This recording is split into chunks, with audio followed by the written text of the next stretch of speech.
Do you want to know what's going round? See what's the talk of the town on Real Talk on the radio today.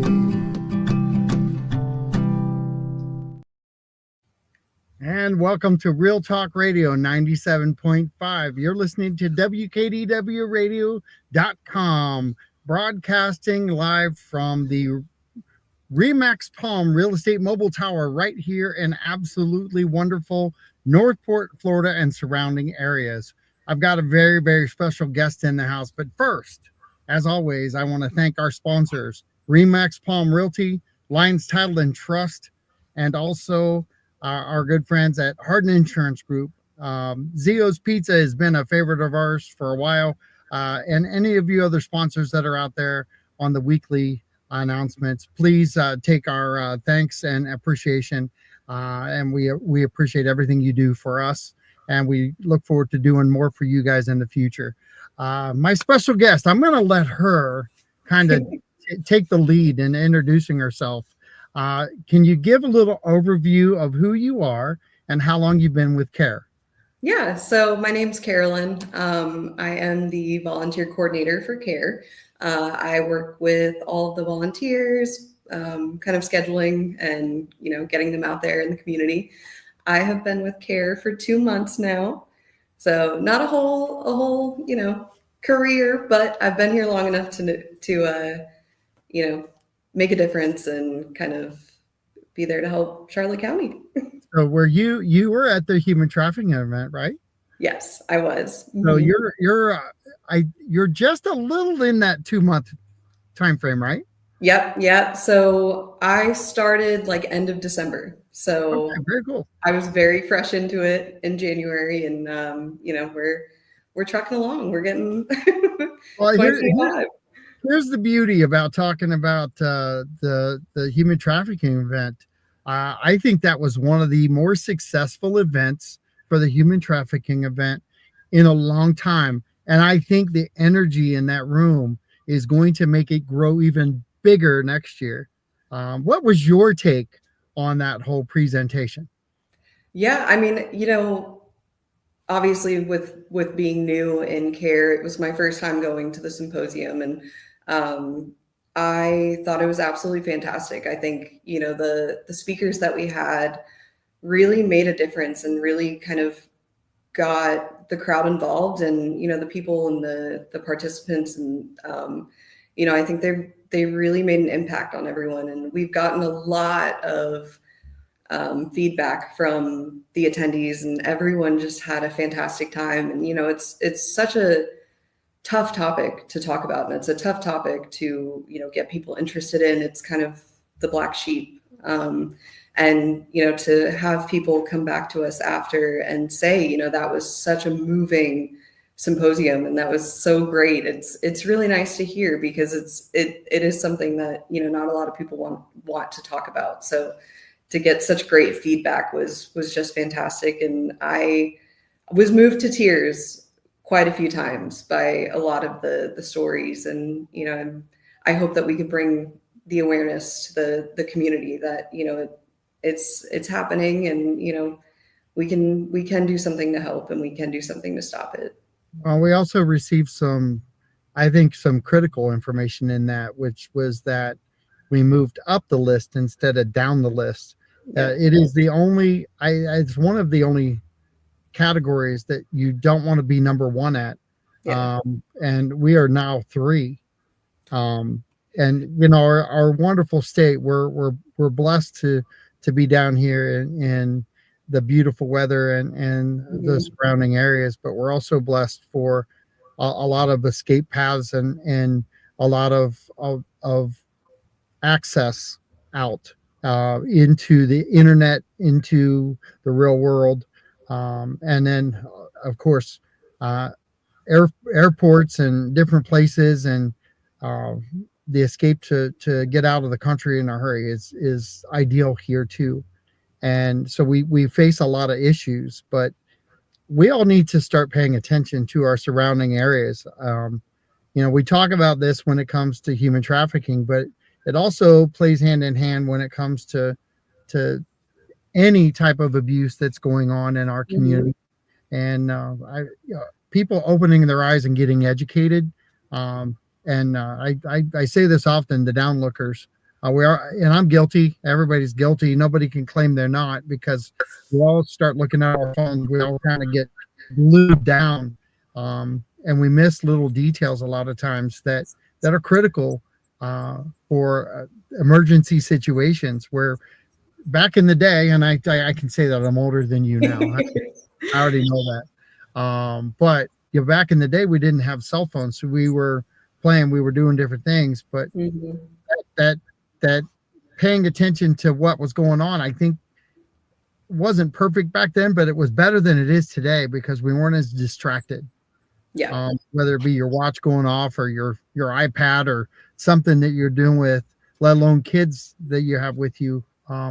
It does you do handle things different. But your age bracket that you're in now, this is directed more towards you, your age bracket, not you personally. But how do you talk to the younger generation to make them more aware of their surrounding areas, and engage with them, to where they don't feel like you're pressuring them, but they're getting the information the right way? Yeah, one of the big things that we do here at C.A.R.E, it's not just about, helping the survivors that are currently going through a situation. It's also about empowering and educating the younger generations, and getting into the middle schools and getting into the high schools. And, a lot of what we do is prevention, and trying to get people to understand, like, when you're walking out to your car, or when you're walking with your family, or just being in public settings, you are at risk at all times. And I think, doing different exercises with them, and, we do walk in her shoes, and it's basically role playing how trafficking happens, and what you can do differently. And I think it's really just trying to get people to understand that it can happen walking from your car to your house, or, it can happen from your school. And these are very real things. And so I think one of the big things that we try to do is, childhood prevention. And, we work with a lot of the Boys and Girls Clubs and stuff like that, and just try and really emphasize that, put your phone down once in a while, and, it's okay to be on your phone, but you have to also keep your head on a swivel, and really just make sure that, you are keeping yourself safe, because really in the long run, you're the only person that can protect yourself. You will always have your parents, but, we're all busy. We all have 100 million things going on in our brains. And, it's really hard to get the younger generations to understand that social media and their phones and everything, like, it isn't everything. And, not only do we miss a lot of life being stuck in our phones, but we can also put ourselves in real danger, by just, keeping in the phones, and keeping, kind of in your head. And you have to be aware at all times. We learn a lot of that too at this symposium. They talk a lot about that. But a lot of these, and I don't call them rules, but they are kind of rules to live by, on paying attention differently than we're programmed to do. And because we're also programmed to, hey, relax, go have a good time. You don't have to worry about it. You're safe here. Okay. Well, that rule does apply to a certain degree. And I often tell the story about when I first went to bars with my dad. He took me the very first time, and he said, I want you to go in, and I want you to get us a seat, and I'm going to watch what you do.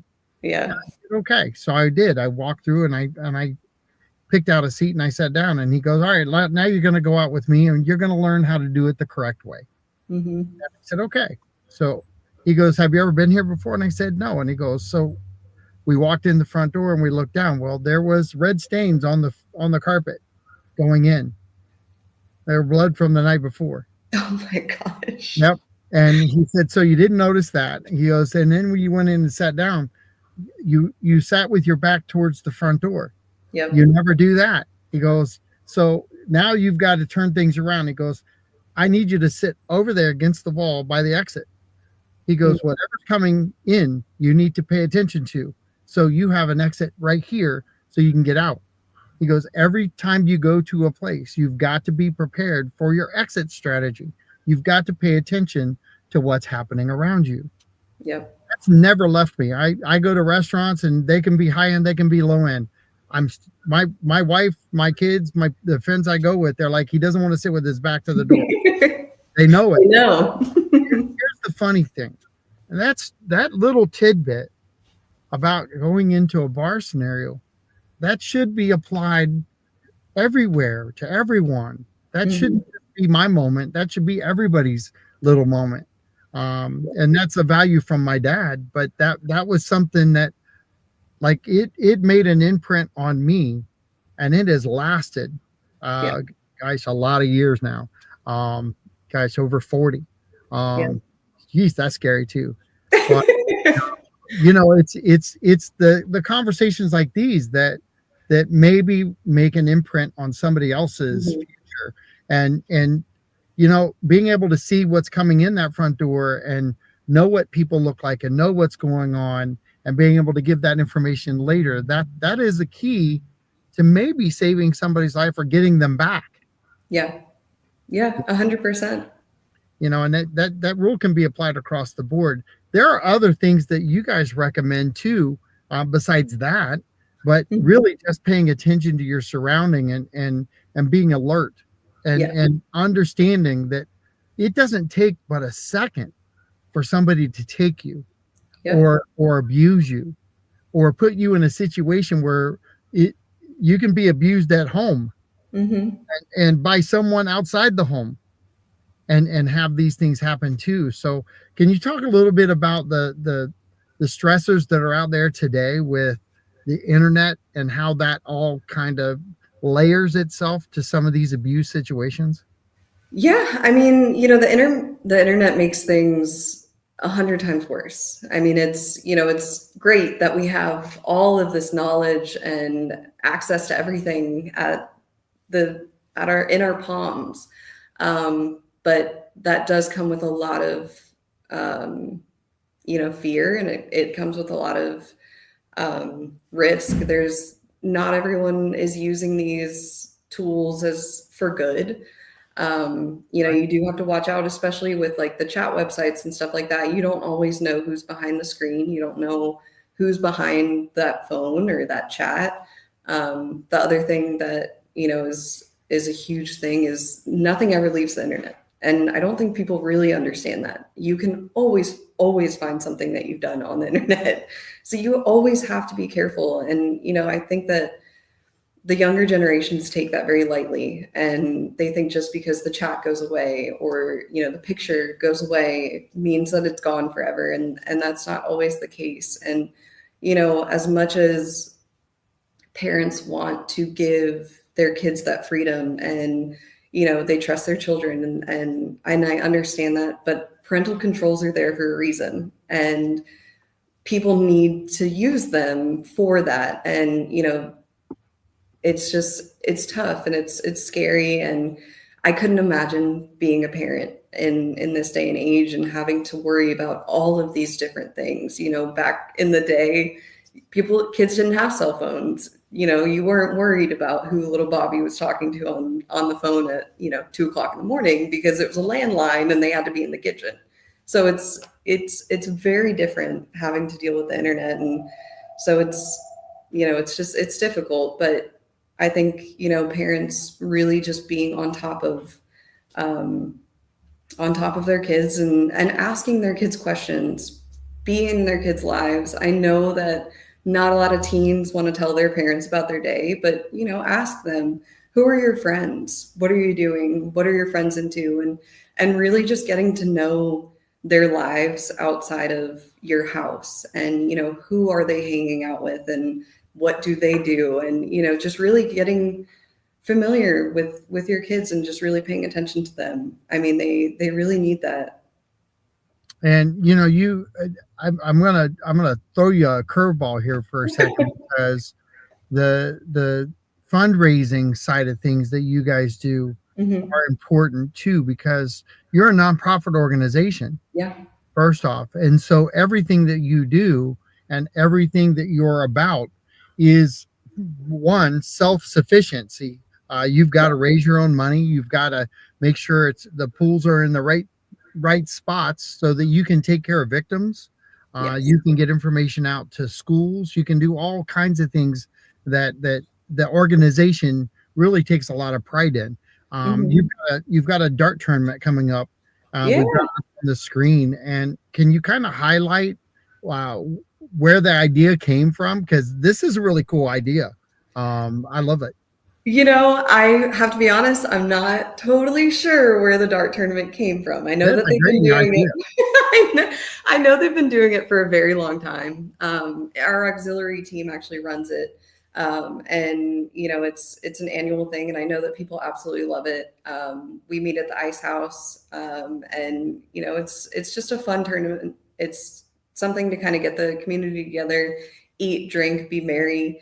All the proceeds do go to C.A.R.E, so we would really appreciate if you guys come out and join us. You can sign up at our website or just reach out to auxiliary@careflorida.org and sign up. You can do single players, you can do teams, but yeah, we would really appreciate some support, and I hope to see you guys there. Well, so go ahead and read down through that so they can get information on it. Yeah. Those of you who are listening on the radio, just so you know, they on Facebook, we've got the information streaming right now, so you can have that there. You can also go to the C.A.R.E website and pick up that information and go ahead and get your tickets and participate. But go ahead and Yes. explain everything. Yeah, so we do a dart tournament. It's going to be Sunday, March 23rd. We have sign up until 2:30 p.m. that day, and then we start at 3 o'clock. It'll be $25 per player, $100 per team. Each team will be 4 players. And yeah, we'll be up at the Ice House Pub up on Tamiami. So we hope to see you guys there. Fantastic, fantastic. And so I'm going to leave that up a little bit longer, and then we got another flyer that we're going to put up. But Yeah. we've got this is the sole activity for this month, right? Yep. Yeah. So this is our big fundraising event for March. Yeah. So I'm going to transition with what your job is, because the volunteer side is extremely important to C.A.R.E. Can you talk about the value of volunteering with you guys, and Mhm. then what there is to look forward to as a volunteer? Yeah. Yeah. I mean, we are a very small organization. We do our best to kind of reach everyone in the community, but we cannot without our volunteers. I mean, our volunteers are invaluable. We've got a pretty large list of active volunteers right now, and it's just really it's such an incredible community, and you'll never find more caring people. I mean, it really is incredible. Our team. So our volunteers do a couple different things. We have direct volunteers that work with our survivors. We also have non-direct volunteers that can come into our office and help with, um, we have gardening. I mean, you can do admin work, anything like that. So it really just depends on like whether or not you're comfortable working with those survivors. It can be very tough. What we do is not easy. It can really weigh on you. But I have, quite a few volunteers that are part of our hospital response team. So if domestic violence or sexual assault survivors or victims get brought into the hospital, they do actually have an opportunity to ask for an advocate. And that's one of the big things that our volunteers do is go to the hospital and sit with them. And, this is one of the darkest times in their lives. And this is the time that they feel the most alone. And our job is to just be there for them and hold their hand and, provide that support. We can be there for kind of any step of the way. And our whole job is just to make sure that they have all of the resources and support that they need. And, you know, it really is incredible. And I could not do it without our volunteers. I mean, they really are, they're the heart and soul of us. And, you know, it really is just incredible. And we are always accepting volunteers. So if anyone is interested in volunteering, you can go to our C.A.R.E Florida website and fill out our volunteer application, and I'd be happy to have you. And the beauty is that you never know how you're going to change somebody's life Yep. with the influence you have as a volunteer. Yeah. Because that you explain that as one of the darkest times in somebody's life. Mm-hmm. And while that could be just once, it also could be multiple times. Yeah. That they're going through this. You never know as a volunteer how many times that people have to go through something. Yeah. I think we have a number. Do we know how many times it takes somebody to kind of go through this? So, statistically speaking,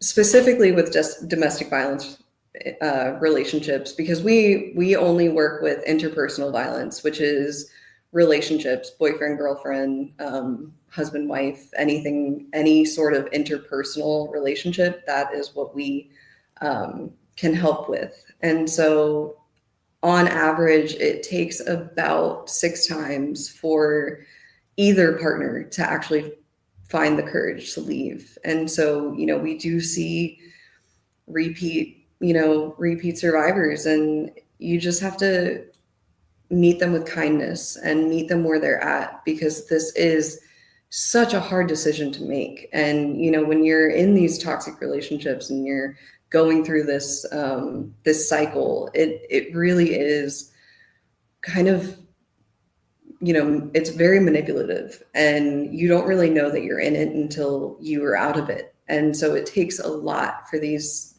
men and women to leave. And, you know, that's where we come in. And, you know, we can provide support, and we have support groups that we do. And we have counseling, and we'll help you no matter whether you want to stay in that relationship or you want to leave. We will assist you no matter what, and we'll always be there for you. And, you know, we really want to let people know there's no wrong decision.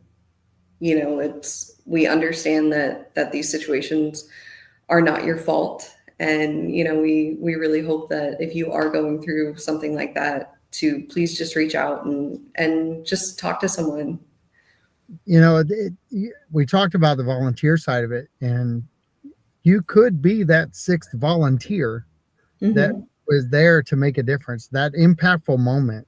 Yeah. You talk about the dark side of that moment coming forward. There's still some bright in there. Oh yeah. When C.A.R.E shows up.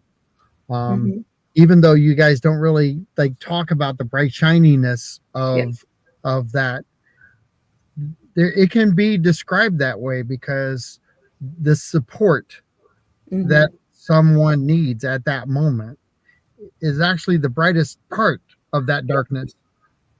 If they were to go through that by themselves and go back, you know, 20, 25 years and be shamed for it, that's a whole different experience than what you guys are trying to have today. Yeah. So your influence has been very impactful to the community. Hence, we talked about this prior too, but you're busy.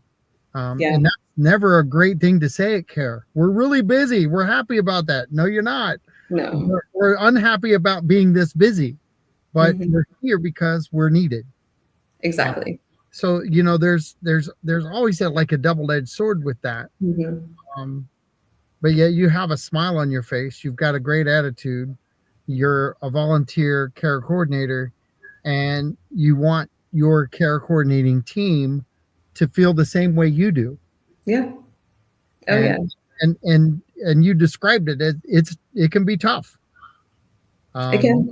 So talk a little bit about, in your short time, you've 2 months. So there's some beauty in that. A lot of people say, well, she doesn't really know yet. Well, yeah, you do, because you were here for 2 months. And you've seen already. You've seen the ups and downs. You've seen the busyness of it all. So Yeah. it's not like you ran from it. You're there. You're doing it. Yeah.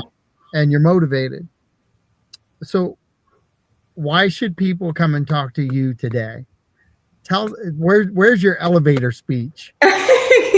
Talk to us about Volunteer. volunteering or talk to us about getting out of their situation. Both. Okay. Give your elevator speech for both. All right. So, I think that the best thing to do for anyone is to give back to their community. There's never a bad way to give back to your community, but I think a lot of times people forget about the hardship that the community is going through. It really is very, very fulfilling and rewarding to be able to see a woman or a man come in their darkest day and really just feel completely beat down and have no hope for the future, and to see that as we work with them and as we get them back on their feet and through all of our different resources and avenues, and watching them from day one when we go and meet them in the hospital, and we provide those resources, and them coming in and actually taking advantage of those resources, because our resources are completely free, completely confidential. And watching them grow and blossom, and by the end of their time with us, you see this just change and just this beauty, and it's like watching a flower blossom. And you find these people who feel completely hopeless, and you watch their transition into being someone who is proud of what they've been through. And we use victim and survivor very interchangeably. And I think at the beginning people feel very, very much like the victim, and then by the end of it they feel very much like a survivor. And to see that transition is just incredibly rewarding, and to know that you were a part of it, it's like unlike anything that I've ever been a part of. And I think for people that have that extra time and that heart to help and wanting to help, this is the perfect place to do it. And so that is my elevator speech: to come volunteer with C.A.R.E. And then for the people that are struggling, and the people that maybe feel like something might not be right in their relationship. It may not be full-blown abuse at this point, and you might just be feeling sad about your relationship, or feeling sad about how someone makes you feel. It never hurts to talk to someone. And I know therapy is very expensive. If you feel like maybe you are in a situation that you might not agree with, or you feel like your light is being dimmed by someone else, please give us a call. Even if it isn't completely at that place of physical abuse. Abuse isn't just physical. It can be mental, it can be financial, it can be, there's such a wide range of what abuse actually can be. You might not even know that you're going through it right now. And that's where we can come in. We can help you kind of grasp where you're at in that timeline. And if you want that counseling and you need that support, we are here to help. And we will always be here to help. We are 24/7. You can call, text, chat, whatever you need. We're always going to be there for you. And if we can't personally help, we will always find someone that can. Fantastic. The hotlines are there for a reason. Mm-hmm. And if anyone out there feels the need just to reach out, assure them that these calls are not trackable. Yeah, no, everything is completely confidential, completely free. We will never give you a call back. And I think that people that people don't really understand that. If you call, we will never call you. If you say that your phone is not safe and you're around someone, you know, we know that a lot of abusers monitor their partner's phones. So we try to be as discreet as possible. We will never reach out to you unless you say that it is safe to reach out. You know, it's always going to be confidential. If you ever go to our website, and you know, in the midst of you being in our website and you know your abuser comes home or something happens, there is always going to be an exit button. It'll take you straight to a safe web page, and it will never be trackable. So we do have a lot of fail safes to make sure that we are there to genuinely support you and make sure that you are safe in whichever avenue you use to find that safety or find that support. We will always make sure that your safety is number one to us. You know, we've got another month coming up, Sexual Assault Awareness Month, and you know, it kind of lays hand in hand with what we're talking about here. There's some importance for people to be aware of these different months and what you guys are all about, and educate not just themselves, but maybe family members, friends. You know, the teenage daughter groups that come over to your house, or sons groups that are around. There's nothing wrong with that conversation being held anymore, is there? Yeah, no, and I mean, and that's what these months are for. You know, we have the Sexual Assault Awareness Month and we have the Domestic Violence Awareness Month, and these months are so that we can have those conversations.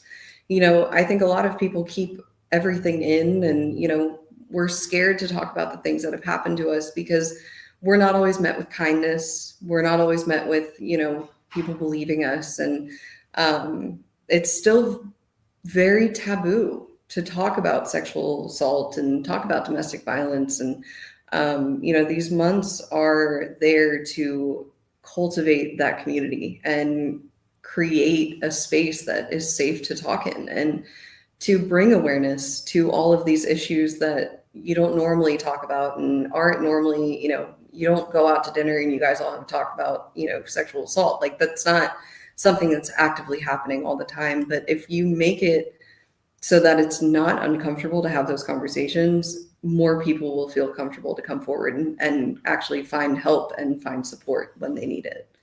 You know, it's knocking down barriers. Yeah. To really make people more comfortable in saying the words.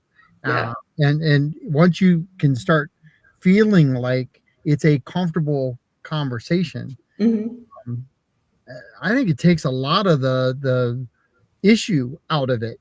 And I don't mean it to sound the wrong way. I think it's a great thing when we can all start having, like, 8 years. I told you I've been doing this 8 years. Probably 7 of them have been with C.A.R.E on my radio and streaming, live streaming.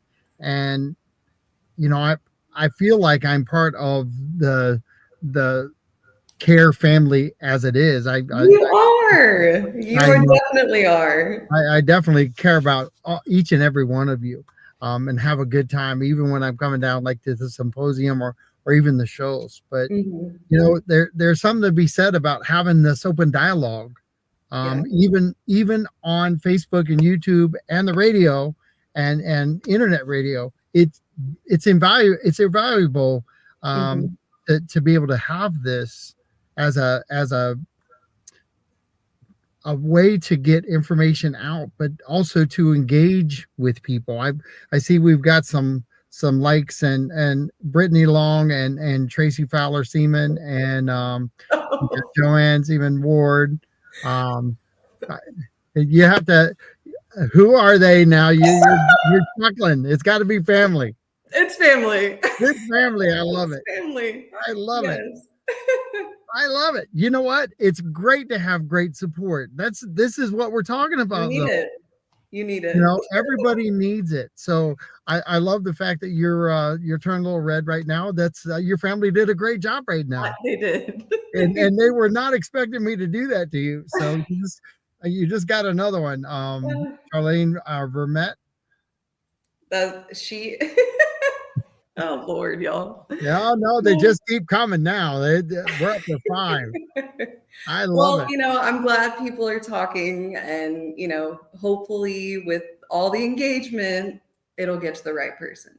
Well, So that's the whole key to this is yeah. that the more shares, the more likes. It's growing right now, and it's because one, you're who you are, and you shared it. But your family would not be doing this if you didn't talk about it. So you're like your own proof that this conversation is a good thing to have. Mhm. And you're sharing it with your family, and there's a lot of love in there for you. We're up to 7. Guys, you're gonna have to call them all and thank them all. Oh gosh. Yeah, this is fantastic. I love it. You I'm know, so glad. it's the relaxed environment as Yeah. a volunteer coordinator that you have right now. People are seeing you in your real element. Yeah. This is who you are. This is what they're going to volunteer for. This is everything that you're about, and that's the essence of what CARE is. Yeah. The events, the care ball, all these things that you guys do, the dart tournaments. It's really like centered around community engagement and Mhm. support. Yeah. I mean, yeah, people say it takes a village, and that's normally said about raising children, but it takes a village to get through all parts of life. You can't do it alone, and it I think for a lot of people it's really hard to reach out for help. Not everyone has a very huge support system, and for those people that don't have that large support system, that's what CARE is. We are your support system, and we can be your family. And it doesn't have to be scary to ask for help, and it doesn't mean you're weak, and it doesn't mean you're incapable of taking care of yourself. We all need help, and we all need a village. And so, I hope that if someone is listening who feels alone and needs help and needs that support system and that family, please reach out. It only takes a little bit of time to volunteer. You don't have to volunteer 40 hours a week.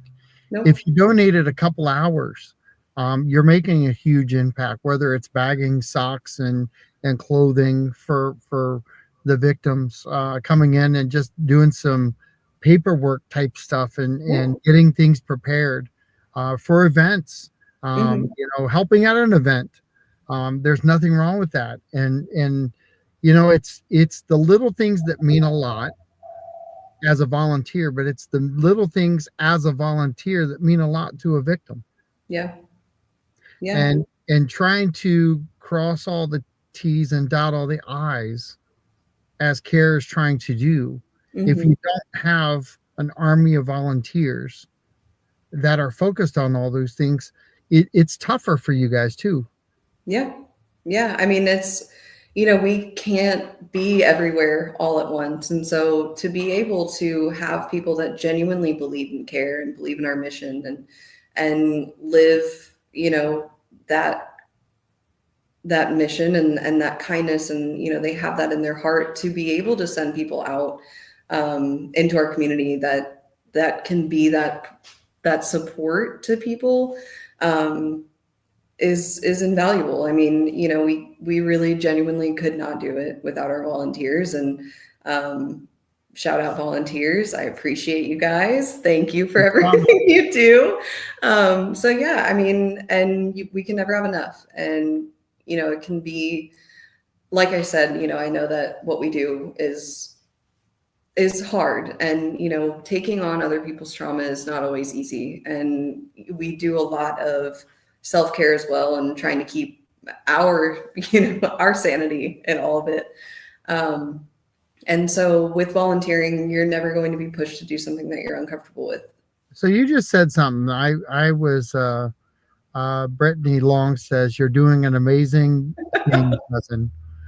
Sean Kirkpatrick, can CARE drop off a few flyers to my home health office, uh, or I could pick them up? Of course. Absolutely, Sean. Uh, get with me and I'll get you their address. Yeah. But your community engagement is essential. But you said something a second ago Hmm. about taking on someone else's trauma. I'm gonna flip this a little bit. Okay. Go back to sexual assault awareness, because while you're 100% correct in what you said, there's also a flip side to the preventative side Hmm. of what we're talking about. The more that people are aware, then that engagement changes and could have an effect Yeah. on the trauma side. Uh, Yeah. I know that it's a silly little thing, but they say wear seatbelts because you have less trauma in an accident. Hmm. Well, care is the seatbelt. So Yeah. if you just start talking about all the things that you should be aware about, you might cause less trauma out there in the world, Yeah. because we're all engaged in all of these things, and we're at least assessing things. Again, pulling your head up and paying attention to your surrounding areas and what's happening in the world. Um, those are all critical things that we kind of forget to do. And so, uh, don't talk about the trauma side for a second. I want you Okay. to talk about the awareness side and how essential that is in even with the sexual assault awareness month coming up. Hmm. Yeah, so it's the awareness side of it is just kind of understanding that these things do happen, and kind of taking the different steps that you can to make sure that you are safe in these situations. There's a lot of different, for Sexual Assault Awareness Month, there's a lot of different things that we do. The Start by Believing campaign is something that the community can do. That's something on the support side. That is basically a pledge that people can take, and it takes 5 seconds on startbybelieving.org. And it's basically just saying that if anyone were to come up to you and you know speak about their sexual assault, your first instinct is to believe them. That's it. That's all they need, because a lot of times it's, and we're going back to trauma, it's re-traumatizing to have and build that courage up to speak to someone about something that's happened to you, and something that you hold on to, and really affects you, and then to be beat down about it and not be believed, and have people um not just trust your words and be there to support you. And so that's what the Start by Believing campaign is. It's having the support system and the village take on that pledge that if someone were to come up to you and bring up something that happened to them, all your job is to be supportive and believe them, and we will do the rest, and we will support them, and we will provide resources. And so that's actually a global campaign, so anyone can go to that website, startbybelieving.org, and take the pledge to be an advocate, and to be there, and to be that village for someone. So Even law enforcement has combined with you guys now, yeah. and their approach is different than it was 10, 15, 20 years ago. You've got great engagement with law enforcement. You've got great support. We've had, um, I think, the FBI. We've had different sheriff departments. We've had Hmm. St. Petersburg Sheriff Department. Come down. We've had all kinds of things for the human trafficking event. Yeah. But your bundle is everything at C.A.R.E. So we've talked about a wide range right now in this 48 minutes, 49 minutes. um I got to ask you, you were nervous before, but you've been going on for 49 minutes. Are you less nervous now? You know, I was doing fine up until I found out that all these people were watching. And then I got a little nervous again. But, I love it. I love it. they've seen me speak, and I think honestly this is probably the first time that they've seen me professionally, I think they've only just seen me kind of at our holidays and parties. So I can't wait to hear their comments. Well, it's a whole nother level. A whole nother Yes. level. Yes. But here's the thing: are you as nervous now because we're talking just frankly about all this stuff? No, no. I mean, it definitely, I think it's the buildup. It was the countdown. But I think, this is a mission that I believe in and I 100% fully support. And I think it's easy to talk about something when you believe in it and when you really truly think like and feel like it's making a difference. And I really appreciate you giving us this platform for us to have this conversation because like I said, like that awareness and opening up that dialogue and that conversation, it is so incredibly important, not just for the people that have been, the victim and survivor, but it's so important for prevention and, to normalize having those conversations and really, sexual assault and domestic violence, those shouldn't be things that we're scared to talk about. We should be able to say it. You really just I don't know if you realized what you just showed.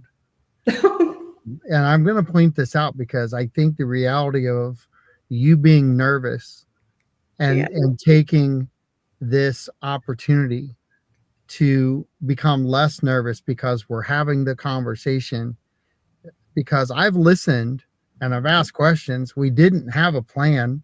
Yeah. You didn't know what we were going to talk about. You had no clue. And yet I just said, we're just going to have a conversation. If you want to call the hotline, this is what you're going to get. Yep. This is no different. This is your opportunity to understand that even with you kind of just went through this whole, oh my God moment, and you're okay on the other side because there's no harm in conversation. Nope. There's only walls coming down. There's only maybe even some help coming your way. Mm-hmm. And that's this conversation, because you can take help out of this at any level because we've given that opportunity. We have numbers scrolling across the bottom. We have a dart tournament coming up. We've talked about the C.A.R.E ball. We talked about the human trafficking symposium and how important that was. And now we're talking about Sexual Assault Awareness Month, which is next month, not this month. So we're even like in the future talking about things. But yet you just showed exactly what C.A.R.E would do if you picked up the phone and you called C.A.R.E. It may not be laughter. It may not be all these other things, but you know what it would be? A very educational phone call and a listening phone call for someone needing help. Is that true? 100%. I mean, it's, I think it's always scary to call because you never really know who's going to pick up. And I think, it'll be very similar to calling your best friend and just having a conversation. It's people like me. It's people like you. We are people in the community that just really genuinely care and want to make a difference in the world. And, I think everyone just really wants to be heard. And so if you call and you just want to talk, we will listen. We don't have to write a report. We don't have to do anything. We can just listen and, just be there for you. And, it does just take one conversation. And I will say this, Charlene, go ahead and email over the flyer. I'll post it out there. And so anything that you have like that, I'm more than happy to post throughout our social media feeds and get that information out. It's always great to reconnect all of these things back across the board with our one of our favorites, which is C.A.R.E. And the fact that you're here 2 months in, I gotta tell you, what did you do before this? So I was actually in hospitality. My career has been in hotels and hotel chains. So I've always if you just picked up since December everything you just laid down, they are very blessed to have you. Thank you. I appreciate that. You've done an exceptional job on being prepared for this, and you need to give yourself some kudos for taking in all that and being the sponge, I and taking appreciate all it. this information in. And I'm sure they're overjoyed to have you at C.A.R.E.